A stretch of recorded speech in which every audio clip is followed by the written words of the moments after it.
doing. Oh, Thank you so much, Divya Gaurangi Mataji.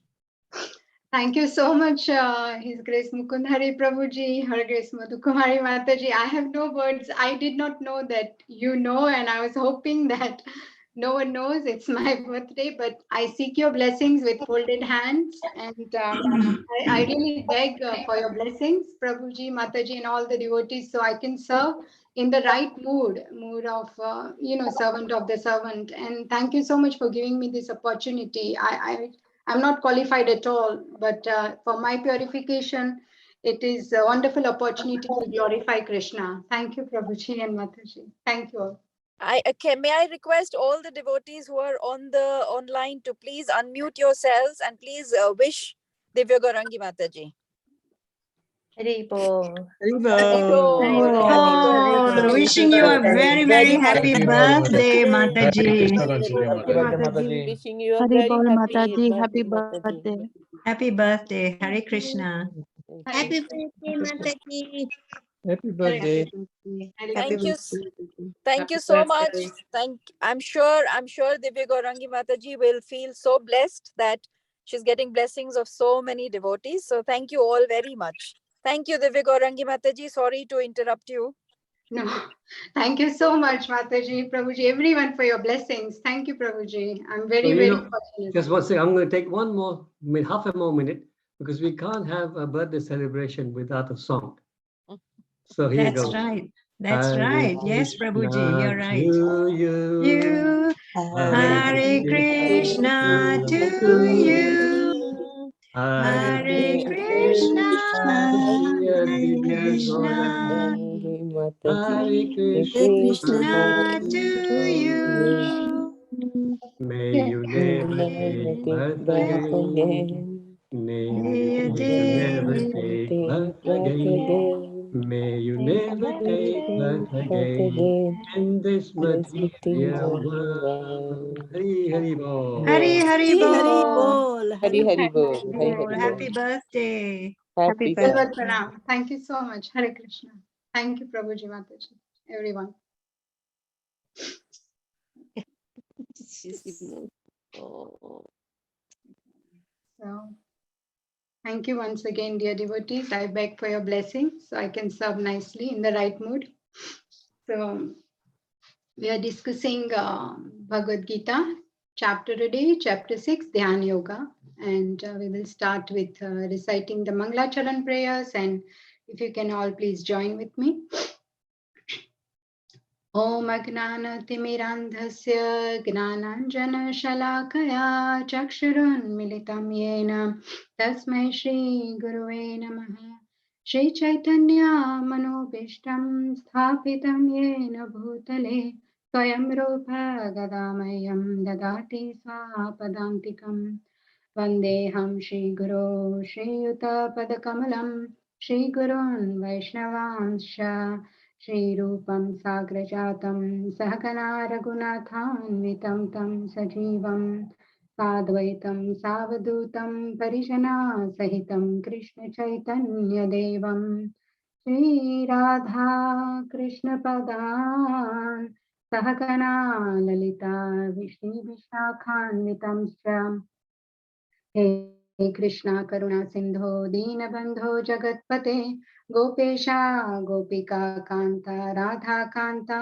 Namostute Tapta Kanchana Gaurangi Radhe Vrindavaneshwari Rishabhanu Sute Devi Pranamami Hari Priye Pancha Kalpatarubhyascha Kripa Sindhu Bevacha Patitanam Pavanebhyo Vaishnavebhyo Namo Namaha Jai Shri Krishna Chaitanya Prabhu Nityananda Shri Advaita Gadadhara Shivasadi Gaura Bhakta Vrinda Hare Krishna Krishna Krishna Hare Hare Hare Rama Rama Rama Hare Hare Namam Vishnu Padaya Krishna Prishtaya Bhutale Srimate Bhakti Vedanta Swamini Tinamine Namaste Saraswate Deve Gauravani Pracharine Nirvishesha Shunyavadi Paschatya Deshatarine Mukam karoti vachalam pangum langayate girim yatkrupa tamaham vande Shri Guru Dinataranam Paramananda Madhavam Shri Krishna Chaitanya Ishwaram. Om Tat Sat. Hare Krishna. So today's verse is verse number 39. I'll recite the verse. Etan me samshayam Krishna chetum arhasya sheshatah twadanya samshayasyasya chetana hyupapadyate. Synonyms. Etat, this is. Me, my. Samshayam, doubt. Krishna, O Krishna. Chetum, to dispel. Arhasi, you are requested. Asheshataha, completely. Tvat, then you. Anya, other. Samshayasya, of the doubt. Asya, this. Cheta, remover. Na, never. He, certainly. Upapadyate, is to be found. Translation and purport by Srila Prabhupada. Srila Prabhupada ki jai. Translation. This is my doubt, O Krishna, and I ask you to dispel it completely. But for you, no one is to be found who can destroy this doubt. Purport. Anyone wants to read the purport? I'm happy to. Yes, please, Chetnavataji. Purport. Krishna is the perfect knower of past, present, and future. In the beginning of the Bhagavad Gita, the Lord said to all living entities, the Lord said that all living entities existed individually in the past, they exist now in the present, and they continue to retain individual identity in the future, even after liberation from the material entanglement. So he has already cleared up the question of the future of all individual living entities. Now, Arjuna wants to know of the future of the unsuccessful transcendentalist. No one is equal to or above Krishna, and certainly the so-called great sages and philosophers who are at the mercy of material nature cannot equal him. Therefore, the verdict of Krishna is the final and complete answer to all doubts, because he knows the past, present, and future perfectly. But no one knows him. Krishna and Krishna-conscious devotees alone can know what is what. Thank you, Hare Krishna. Thank you, Chetnataji. Hare Krishna. It's a very, very beautiful verse and purport. It is actually a question. So from verse 37 to 45, the last section of chapter 6 has begun. So Krishna has many doubts about the destination of unsuccessful yogi. Because this process, Ashtanga Yoga, is difficult in itself, right? There is a lot of mind control, sense control, and thereafter the last three steps, samadhi, dharana, dhyana, and samadhi, this is all not easy. So Arjuna has a doubt that what if this yogi falls halfway from the practice. So in this section, he will ask Krishna his doubts, and Krishna will answer the doubts. And specifically within that, this section, verse 37 to 39, three verses are connected. So we all know that in verse 37, just to put it in context, Arjuna is asking Krishna, right? He's asking that, anyone would like to tell me anyone wants to share? What was the question in verse 37? You must have heard day before yesterday. Sorry, I've not had time to catch up with recordings this week. Anyone knows what is he asking? What is Arjuna asking? Okay, so it's also on the screen. So verse 37, Arjuna says, yeah, anyone? Hare Krishna Mataji. Hare Krishna Mataji. I think it's just if unsuccessful yogi falls down, that what happens to him, you know. Yes, right, exactly. So to be more specific, two questions. In verse 37, Arjuna is asking Krishna that because of the distracted mind, because everything is about mind and sense control. Only when you don't have any desires is when you can get into the stage of dharana, dhyana, samadhi. But if the mind is distracted, if it has any other material desire, even one, then cannot focus completely on the form of the Lord. So because of the distracted mind of a yogi, what if he has not attained the success? Then what is his destination, Krishna? That's what Arjuna is asking. And this yogi, he discontinues Ashtanga Yoga because of the fickle mind. So this question comes in Arjuna's mind. He's asking. So we all know by now that the distraction of the mind has its foundation in the bodily conception. To the degree one identifies with the body, the more that to that degree that person is distracted by the senses or sense objects. Because all the sensual impressions are stored in the mind, thus he gets materially entangled. All the impressions over so many birth, so many past lives, all the impressions are stored and they surface at certain time involuntarily, we would not know. And when these impressions surface, the taste is stored in the mind, taste of something that we had enjoyed. And then we want to enjoy that again because we are identifying with the mind. Now, every time the mind seems to be the culprit, but actual guilty party here is the false ego. It is the false ego because the mind is subservient to false ego. It does what the false ego tells the mind to do when the intelligence has not taken over the whole thing. We know the body chariot analysis, right?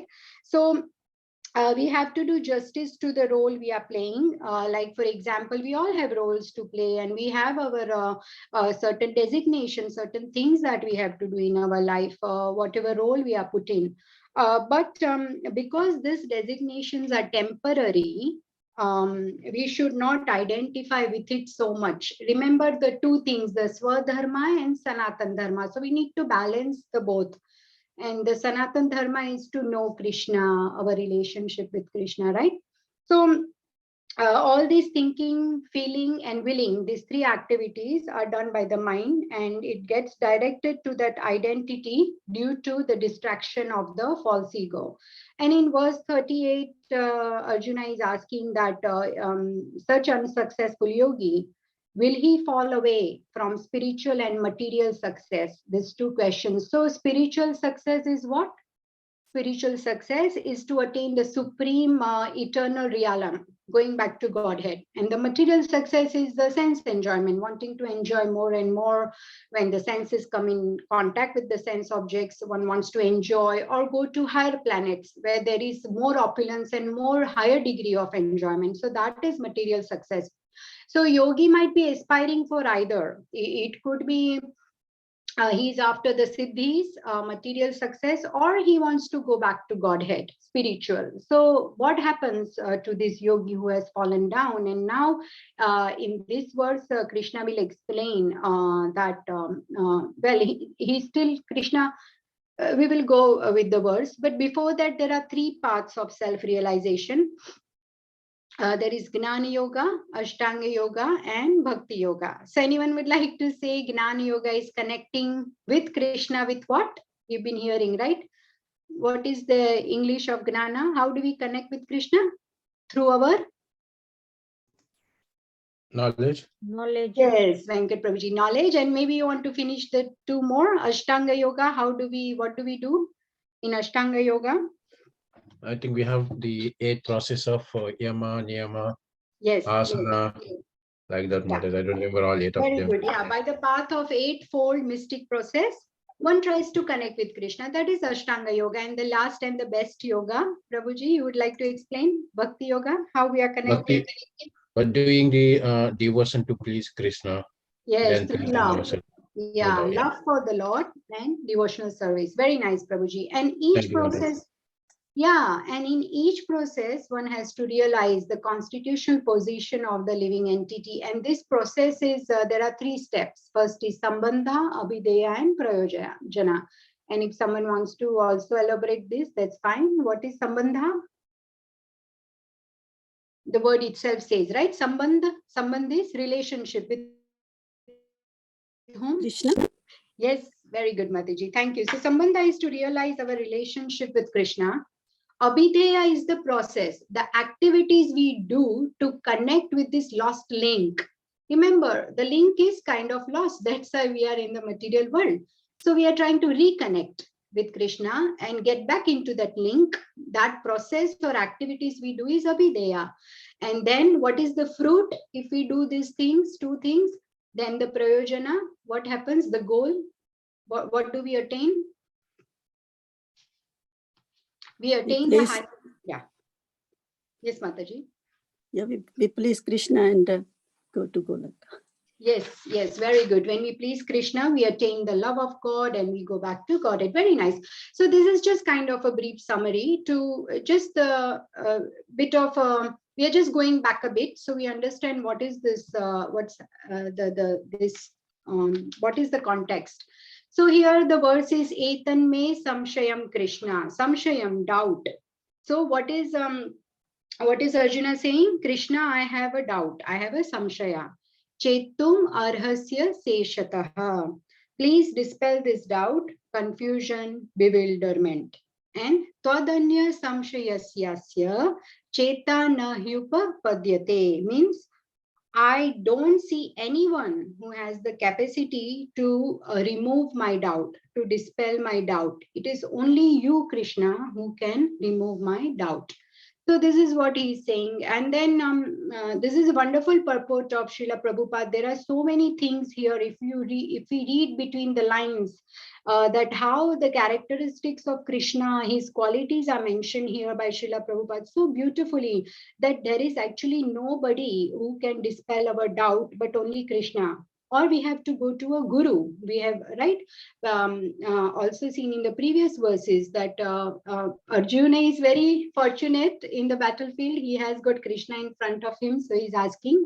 For us, it is the bona fide guru. And Krishna through the Vedas and all this literature, but that we can only understand with the help of a guru. If we submissively ask in a very humble mood, then we can learn from guru, and if we render service. So here I just thought that few things in the purport we can go following what Srila Prabhupada says, that Krishna is the only one, Prabhupada says, who can dispel Arjuna's doubt, because he perfectly knows the past, present and future. So here we know, we learned in verse 2.20, right, Bhagavad Gita, how Krishna is knows everything. So it is explained here why Krishna is the only one who knows past, present and future. So 2.20 was Najayate mriyate va kadachin nayam bhutva bhavita vana bhuyaha ajo nitya shashvatoyam purano nahanyate hanyamane sharire. And the translation is, for the soul there is neither birth nor death at any time. He has not come into being, does not come into being, and will not come into being. He is unborn, eternal, ever existing and primeval. He is not slain when the body is slain. And the purport is very beautiful, long, one should read. But the main thing was that this consciousness of the soul is, however, different from the consciousness of Supreme. Because the Supreme Consciousness is all knowledge, past, present, and future, the consciousness of the individual soul is prone to be forgetful. When he is forgetful of his real nature, he obtains education and enlightenment from the superior lessons of Krishna, but Krishna is not like the forgetful soul. And then it says that we are Anu Atma, Krishna is Vibhu Atma, we are part and parcel of Krishna. And even in the beginning of one chapter where Krishna says, right, that I passed, this spiritual knowledge has been passed from me in disciplic succession. So because we move through our subtle body from one body to another, when we come to next body, we have forgotten what happened in the past body, right? But Krishna knows. It's like those two birds on a tree. It says here, right, that Krishna knows everything because he is with us in all the birds in our heart as super soul. He is the one witness of not only our actions, but our thoughts, our every single thought, that we know that some other person cannot read our mind, but Krishna knows even much better than us. So Krishna knows past, present, and future. That's why he's the best person Arjuna should go to and ask these questions. And here also we can see that how Krishna is omnipotent, he's omniscient, he's omnipresent. Omnipotent means he's most powerful. Who can lift Govardhan hill on the little finger? He's omniscient. He's aware of everything, material and spiritual world, because he is not only in the living entity as super soul, but also in non-living things. Krishna is there, because all the qualities of non-living things and characteristics comes from Krishna. So say the dharma of sugar is sweetness, that sweetness comes because Krishna is present. Stone is hard, like the river flows. All this is happening because of Krishna's Krishna's his energies are present in all of this, and he's omnipresent, right? He's, as we said, that he's omniscient, he's aware of everything, he's maintainer of all, he's maintaining with all of us. Can we produce a seed? A farmer can do the farming, but he can get everything done, but can he produce a seed? No, that seed is given by Krishna. So he's maintaining us all, and he's full of knowledge and bliss, Satchidananda, right? That is, so we are in quality same to Krishna, but not in quantity. Like Krishna is the ocean, we are a drop. Krishna is fire, we are a little spark. Krishna is Vibhu Atma, we are Anu Atma, tiny particle, and he is Ishvara, we are Jiva. So Krishna is the only one who can dispel Arjuna's doubt, as Prabhupada says in this way. And we all know that in Bhagavad Gita, when Krishna speaks, say when Sanjaya speaks, Sanjaya Uvacha, Arjuna Uvacha, Dhritarashtra Uvacha, Krishna speaks, Shri Bhagavan Uvacha, because he has got all these 6 opulences in full that nobody else possesses. So he's got wealth, wisdom, strength, fame, beauty, renunciation, right? Everyone knows this. So, also 2.2, there is a beautiful purport. So due to lack of time, but still we can read what's in blue if anyone wants to read here. It's very beautiful purport that explains why Arjuna has to go to Krishna. Only Krishna can dispel our doubts. Anyone wants to read? You can read up to cause of all causes, or I can read. Can I read, Mataji? Yes, please, Prabhuji. Thank you, Mataji. Hare Krishna. Purport 2.2. The Sanskrit word Bhagavan is explained by the great authority Parasara Muni, the father of Vyasadeva. The Supreme Personality who possesses all riches, all strength, all fame, all beauty, all knowledge, and all renunciation is called Bhagavan. There are many persons who are very rich, very powerful, very beautiful, very famous, very learned, and very much detached. But no one can claim that he possesses all riches, all strength, etc. entirely. Only Krishna can claim this because he is the Supreme Personality of Godhead. No living entity, including Brahma, Lord Shiva, or Narayana, can possess opulences as fully as Krishna. Therefore, it is concluded in the Brahma Samhita by Lord Brahma himself that Lord Krishna is the Supreme Personality of Godhead. No one is equal to or above him. He is Primeval Lord or Bhagavan, known as Govinda, and he is the supreme cause of all causes. Hare Krishna. Hare Krishna. Thank you so much, Prabhuji. Yeah, so as we can see, there is no one above him. Cause of all causes. This is so beautiful. I always like this line when I was learning Bhakti Shastri, when the teacher was explaining cause of all causes. I would just go home and on the way also just think of this one sentence, even that we can understand. Because someone said to Srila Prabhupada that, Prabhupada, I know all the 700 verses of Bhagavad Gita by heart. So Prabhupada says, wow, that is very good. But may I ask you that, can you live one verse of Bhagavad Gita for 1 hour? At least you can live by that verse. Then that is the success of life. So cause of all causes, even one line that makes us think that, wow, you know, how great Krishna is. At the same time, he is so merciful. You know, he is larger than the largest, smaller than the smallest, heavier than the heaviest. Yet he is the most compassionate, our ever well-wisher, always with us. So also there is a beautiful verse in Bhagavatam 1.3.28. Ete chamsha kala pumsa Krishnastu Bhagavan Swayam Indrari Vyakulam Lokam Rudayanti Yuge Yuge. So Krishna is the original Supreme Personality of Godhead, the absolute truth, the source of both the super soul and the impersonal Brahman. So that is why Srila Prabhupada says in the purport that Krishna is the only one who can dispel the doubt. And there is also one beautiful verse in Srimad Bhagavatam. This is the last canto, canto 12, and the last chapter. And the verse is very beautiful. It explains that why nobody is higher than Krishna. Why should one go to Krishna to remove their doubts? Because there is nobody else to go to. You have to go to the right source, right? If a child wants to know who is the father, then he has to go to the mother. Mother knows who is the father of the child. Like that, Krishna is our father. He will tell us the truth. He's father, he's mother, he's everything. So Srila Prabhupada says in the purport, no one is equal to or above Krishna, and certainly the so-called great sages and philosophers who are at the mercy of material nature cannot equal him. And this verse is very beautiful. I would like to recite Sutta Uvacha.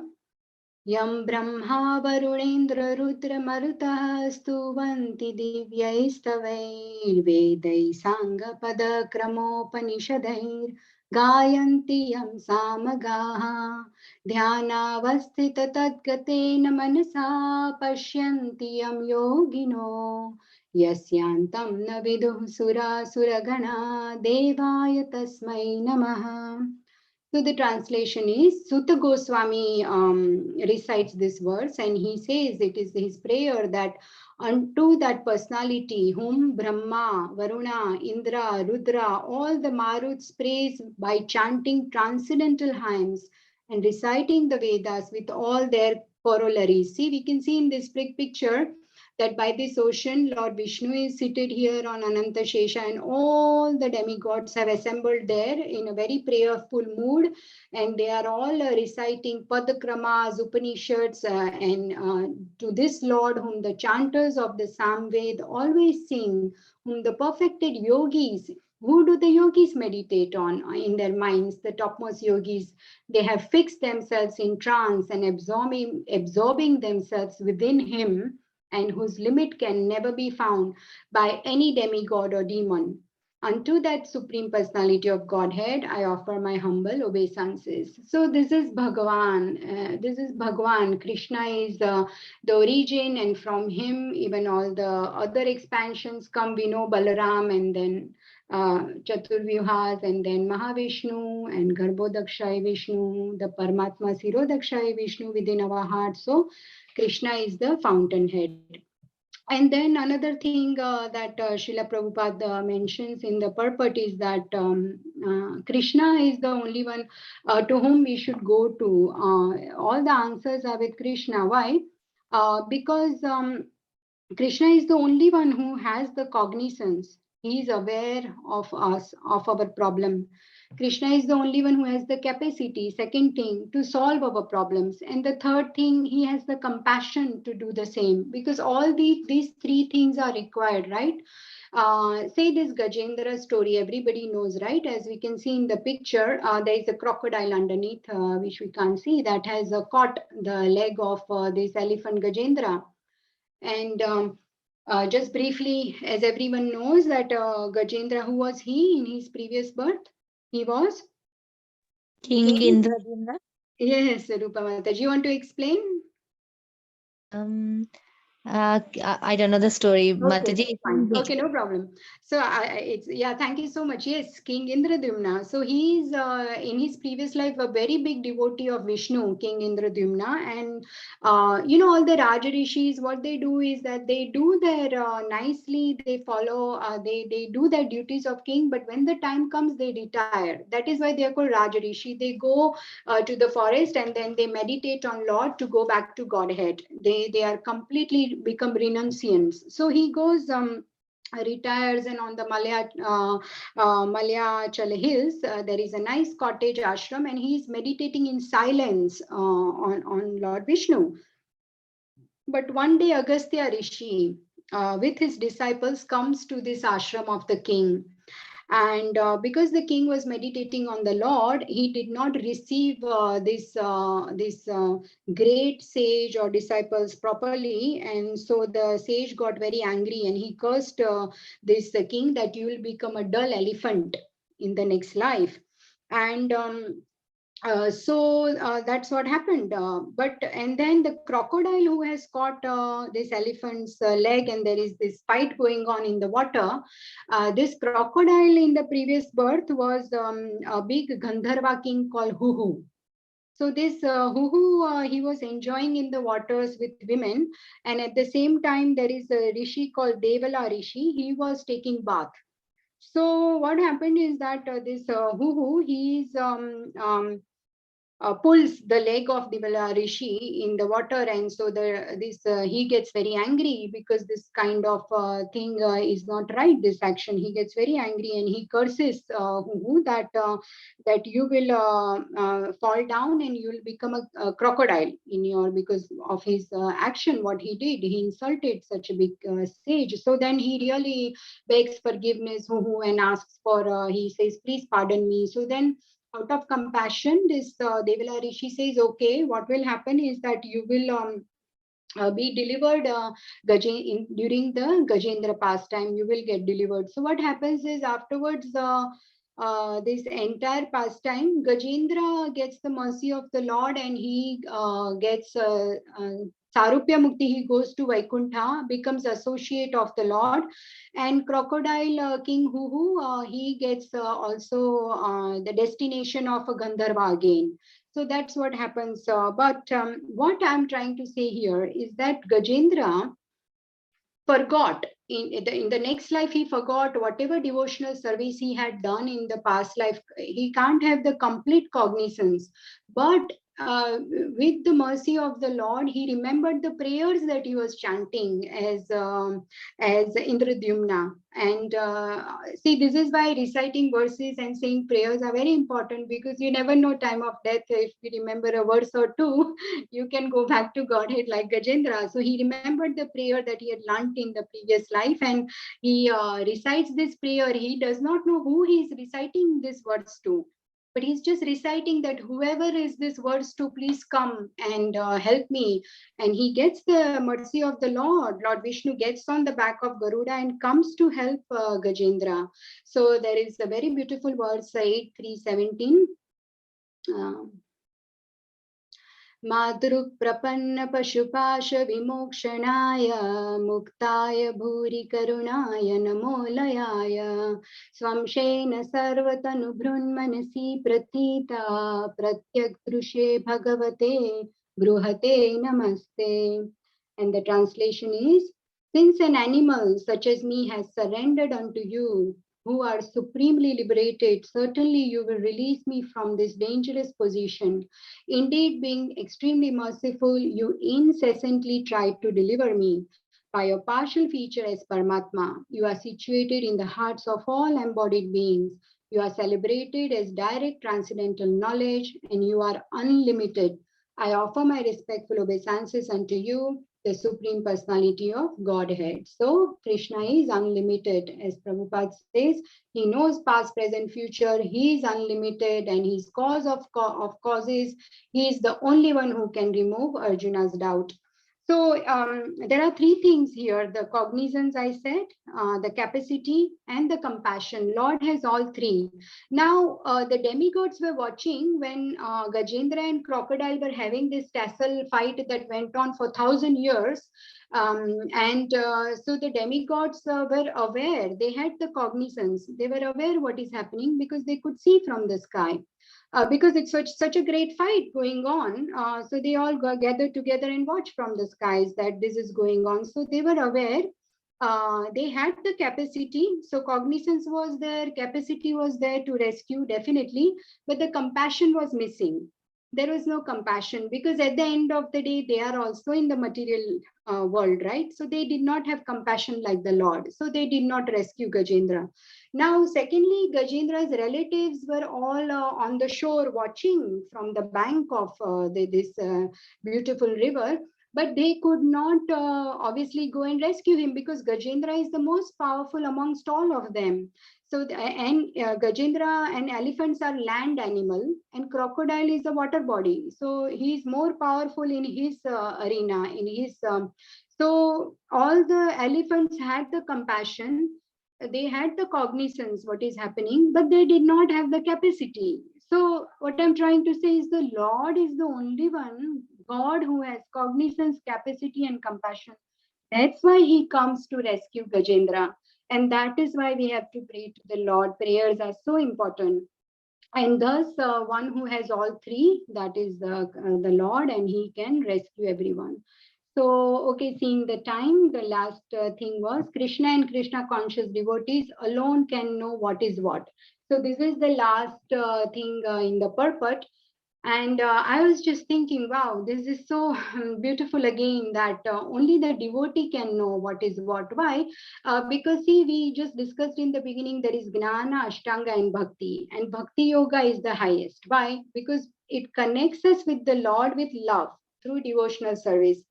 So someone you love, they will reciprocate, right? And when you love, you serve.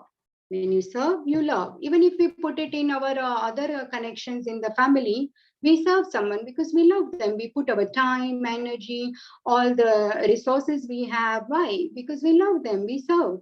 Nothing in return we really want from them. Say, for example, our children. So here, Srila Prabhupada says that Krishna conscious devotees only will get the knowledge from the Lord. This understanding. Remember 10.10, the verse is Tesham Satata Yuktanam Bhajatam Priti Purvatakam Dadami Buddhi Yogam Tam Yena Mamupi Antite. You just serve. You serve and I will give you the knowledge. That's what Krishna says. And the one of the service is chanting the holy names. Even that is service. If you can't with body do anything, you can do with mind, you can do with intelligence. We are reading Shastras. That is serving with intelligence and discussing, and chanting is mind. You are focused, trying to focus the mind on the Hare Krishna, Krishna Krishna, Hare Hare, Hare Ram, Ram Ram, Hare Hare. That is by mind. So when we serve, then Krishna will give us the knowledge to be able to understand. That is why it says here that only devotees alone can know what is what. So I am a sadhaka, we are practicing devotees. So that is good. By sadhana bhakti, we can at least try approach the Lord through Guru. So here this beautiful prayers is, there is Brahma speaking to Narada Muni here, and that is in second canto. येषां स एष भगवान् दयेदनन्तः सर्वात्मना श्रितपदो यदि निर्वलीकं ते दुस्तरामतितरन्ति च देवमायां नैषां ममाहमिति धीः स्वशगलभक्ष्ये. And translation, anyone wants to read? Is the last slide. Hare Krishna Mataji, I can read. Yes, please, Krishna. Translation. But anyone who is specifically favored by the Supreme Lord, the personality of Godhead, due to unalloyed surrender unto the service of the Lord, can overcome the insurmountable ocean of illusion and can understand the Lord. But those who are attached to this body, which is meant to be eaten at the end by dogs and jackals, cannot do so. Thank you so much. Yes, so this world is full of illusion, and we can only overcome this illusion if we serve the Lord and devotees and Guru. Because if we serve, then when they are pleased with us, they will reciprocate by giving us the knowledge and how to perform the bhakti. So here I would just like to conclude that if we can't chanting the prayers is wonderful, because this is the best way. Bhagavatam has so many prayers. Because we don't know how to pray, then we can pray the prayers of great personalities. Just repeat that. And the best prayer, if you don't want to recite shlokas, or then it is Hare Krishna Mahamantra is the best prayer. So this is how I would just like to conclude here, that Arjuna has again gone to Krishna asking his doubts. What is the destination of unsuccessful yogi? And he says that, Krishna, you are the only one who can help me and remove my doubt. So that was today's verse, and it's so beautiful because when I read this verse, I thought, oh, what to do? Because this is again not even like a proper question. Questions are 37, 38, and this is just a concluding part. But then, with the mercy of Guru, my spiritual master, and Shiksha Guru, Diksha Guru, all the senior Vaishnavas we've been hearing, we just have to repeat. So I tried to do that. Any questions, comments, realization, or correction? Okay, there is yes. Hare Krishna Mataji, my humble obeisances unto you. Hare Krishna. Thank you very much for the lovely, absolutely wonderful class. I really loved the 3 C's you said. Lord is compassionate, he's cognizant, and has the full capacity. So it's so nice. Thank you so much for this. Yeah, I will not take any credit. I heard that from His Grace Gaurang Darshan Prabhu's class. So I heard in that class.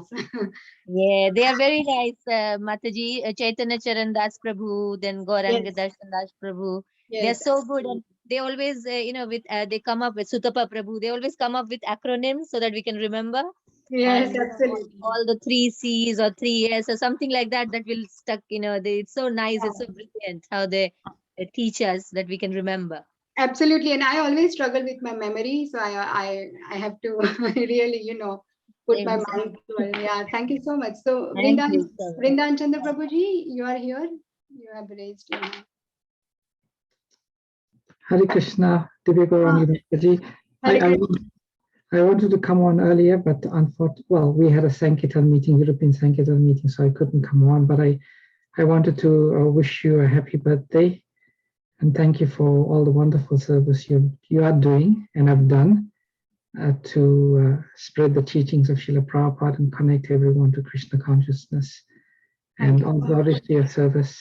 Thank you very much. Thank you so much, Prabhuji. Thank you so much. I really seek your blessings and my humble obeisances to your lotus feet. Thank you so much, Prabhuji, for all the guidance that I get from you. And always you give so much encouragement. And I listen to your classes and I learn so much. And many times I just think I just have to repeat what Prabhuji says. So that's my fortune. We are all grateful, Prabhuji, that we are connected to you and all the senior Vaishnavas on this forum. My humble obeisances to all. Hare Krishna. May you always be blessed by Srila Prabhupada. Thank you so much for your prayers and blessings, Prabhuji. Thank you. Hare Krishna. Hare Krishna. So, okay, there is one question. Is there a question, Jai Prabhu? Even humans cannot remember their last life. So how was Gajendra an elephant was able to do so? Yes, he had the special mercy, Jai Prabhuji, of the Lord, because he was an exalted devotee of Lord Vishnu as King Indradyumna. It was in that yuga where their worship was a very high class worship. There was like unalloyed devotion, which we do not have in Kali Yuga. But and anything is possible, Jai Prabhu, if there is mercy of the Lord. If there is mercy, then anything is possible. So whenever we have doubt, our doubt, see, when we have a firm conviction in spiritual beliefs, then to that degree, we will not have doubts. And to that degree, our faith will be strong. So that's what happened with Gajendra, because he was such a wonderful devotee. Lord remembered his devotional service and he was merciful on Gajendra that, okay, when you need me, you will remember. Dadami buddhi yogam tam yena mamupayanti te. So Krishna gave him that remembrance. And that's how he is reciting the shloka and the prayer. He does not exactly know even that which God he is reciting to, but Lord gave him that remembrance of that prayer. And when Lord comes, then Gajendra knows, oh, this is my Lord. So does it help, Jai Prabhu? Okay, thank you so much. Okay, so I don't see any other. Hare Krishna Mataji, happy birthday to you. Oh, that's so good. It's your birthday today. Very nice class and very good blessings you got on your birthday. Thank you so much, Mataji. I don't know how everyone knows about this, but I was hoping no one knows, but getting blessings is really wonderful. I mean, this is so fortunate that I'm Absolutely. getting the You're blessings. so sweet. Srila Prabhupada is blessing you all the time. And Krishna is blessing you all the time. So much. I always ask for blessings. If anything I do, I serve something that is useful, then please give me your blessings. That's all I can ask for. Thank you so much. And there is one, I think. Sorry, Mataji, one question. Yeah. It might be silly question, but just one question. This the rishis and munis, they are quite exalted devotees of the Lord. Why do they get angry? They so many stories we hear that rishi or muni got angry with the devotee and then they curse the devotee. So why do they get angry? So I don't understand. Yeah, yes, Mataji, very good question. Once I had asked this question and a long time ago, and then the answer I had got is that because they are not at that stage of a pure bhakti, the pure unalloyed bhakta, like they are not a complete pure bhakti yogi. That is why what happens is they still have this connection with their slight tinge of pride is there in them. Wherever there is curse, if you look all the curses given by different sages and munis, they are not the pure bhaktas of the Lord. So they because I heard that if one is a devotee, pure devotee of the Lord, very high class, then first of all he will not take offense only. I heard that there is no question of forgiving because they don't take offense only. You've done the offense, you are forgiven straight away. So devotees don't really get offended. They forgive so easily. I mean, there is no question of forgiveness also. That's what I heard, because they don't take offense. They are at that platform. But to the degree one is not achieved that purity, if they are still relating with their gross body, that's when they get angry, or there is this sense, because the subtle body is affected, right? So they are not completely deliberated. That is why even if someone can help me, this Durvasa Muni also gets angry at Ambarish Maharaj. Yeah, and Ambarish Maharaj is pure devotee. What happens there? That Ambarish Maharaj does not even take any offense. He brings that demon and he wants to do all this. Ambarish Maharaj just did not even move an inch when that demon came. And we have seen in the images how that demon was. Because of his unflinching faith and love in the Lord, that Lord will protect. He just stands with folded hands. And Durvasa Muni is doing so much. There was no need to get offended. He just drank water to break his fast. So here we can see the contrast, that who is cursing and who is at what level, who is the pure devotee of the Lord. So maybe that pastime can help us learn that when somebody has cursed, then there is still, I mean, my complete respect and obeisances to all the rishis, and but I'm trying to, what I'm trying to answer this in a way that there is still some slight tinge of either pride or something is there. Okay, Mataji. But then my second question will be, why, if they are not in the exalted position, how can they curse the pure devotees? Because Ambarish Maharaj was pure devotee. Then we can see King Indradyumna was, praying to Krishna. So he was kind of exalted devotee. So how come these munis who are not in that level are cursing the devotees who are in exalted level? Yeah. So here we can see, Mataji, the way we can explain when someone asks us this, and the right thing to say is that because Lord wants to glorify his devotees. If this pastime had not taken place, we would not know the glories of Ambarish Maharaj. So many times, so many pastimes in Bhagavatam, Lord wants to glorify his devotees. Krishna is Bhakta Vatsala. See, even in the Mahabharata war, Krishna could have just, Pandavas are nothing compared to all the demons Krishna killed in Vrindavan, right? Look at all those Shakatashur and Putana and Trinavat, and my goodness. So Krishna could have easily solved the problem by getting rid of the Kauravas, right? So, sorry, not Pandavas, Kauravas, Duryodhan, Dusashan is nothing in front of those Vrindavan demons, but Krishna wants to give credit to his devotees. That is why such pastimes occur.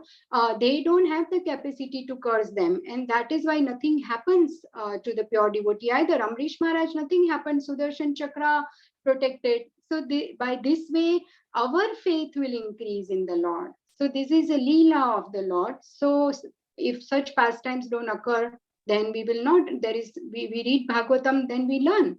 So our faith becomes strong. Like even Gajendra here, from all these stories, the thing is to for us to connect to Krishna and our faith to grow. So even when that vessel, one morsel, when Draupadi had to feed, again, was it Durasa Muni?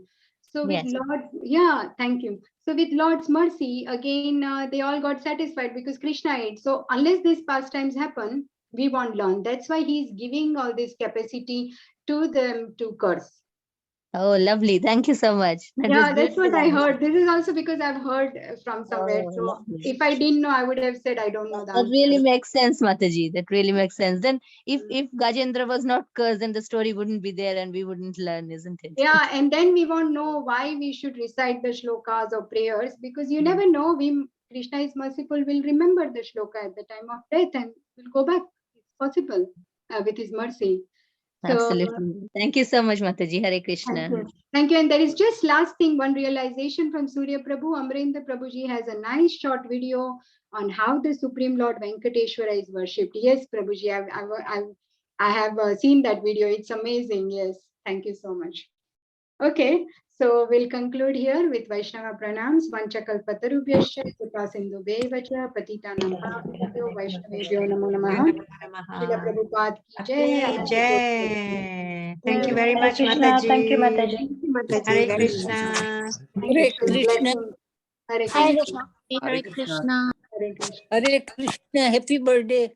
Hare Krishna, Murila Mataji. Thank you so much for your Hare blessing. Krishna. Hare Krishna. Happy Parents' Day, Mataji. Thank you, Surya Prabhu. Hare Krishna. Thank you. Happy birthday, Hare Krishna. Thank you, Chetna Mataji. Hare Krishna.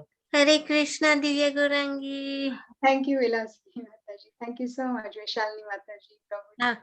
Hare Krishna, Mataji. Happy birthday, Mataji. Thank you, Jyoti Mataji. Thank you. Hare Krishna. My Dhanwad.